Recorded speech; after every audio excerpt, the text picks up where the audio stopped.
শুক্রবার পাবেন। এই 4টি আমল কখনোই ছাড়বেন না। বৃহস্পতিবার সূর্য যখন অস্ত যাবে, বৃহস্পতিবার সন্ধ্যা থেকে শুক্রবার সন্ধ্যা পর্যন্ত এই 4টি আমলকে নিজের জন্য একেবারে বাধ্যতামূলক করে নেবেন ইনশাআল্লাহ। প্রথম যে আমলটি সবচাইতে বেশি বেশি করবেন, এমনকি আপনার যত পেরেশানি আছে, যত বিপদ আপদ আছে, উদ্বেগ উৎকণ্ঠা আছে, সব কিছুর জন্য যে আমলটা যথেষ্ট হয়ে যাবে, প্রথম যে আমলটা করবেন সেটাই হচ্ছে দুরুদ শরীফের আমল।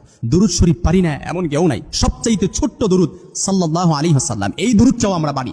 এই দুরুদটাও আপনি চাইলে করতে পারেন। সবচাইতে 4টি আমলের মধ্যে সবচাইতে বেশি যে আমলটা করবেন সেটা হচ্ছে দুরুদ শরীফের আমলকে, একেবারে দুরুদ শরীফের আমলকে নিজের মধ্যে আঁকড়ে রাখবেন। শুক্রবার দিনে 2 নম্বর যে আমলটা করবেন সেটা হচ্ছে যতদিন বাঁচবেন, যতদিন জীবনে শুক্রবার পাবেন, এই শুক্রবার দিনের ফজরের নামাজটা কখনো মিস দিবেন না। ফজরের নামাজটা জামাতে পড়বেন ইনশাআল্লাহ। 3 নম্বর যে আমলটা করবেন সেটা হচ্ছে শুক্রবার দিন সূরাতুল কাহাফ পড়বেন। ইয়াকুনু লাহু নূর, যে ব্যক্তি শুক্রবার দিনে সূরাতুল কাহাফ পড়ে, এই সূরাটা কাল কিয়ামতের ময়দানে ইয়াকুনু লাহু, তার জন্য নূর হয়, ইয়াকুনু লাহু নূর, তার জন্য নূর হবে। এই নূরের আলো দিয়ে ওই ব্যক্তি কিয়ামতের ময়দানে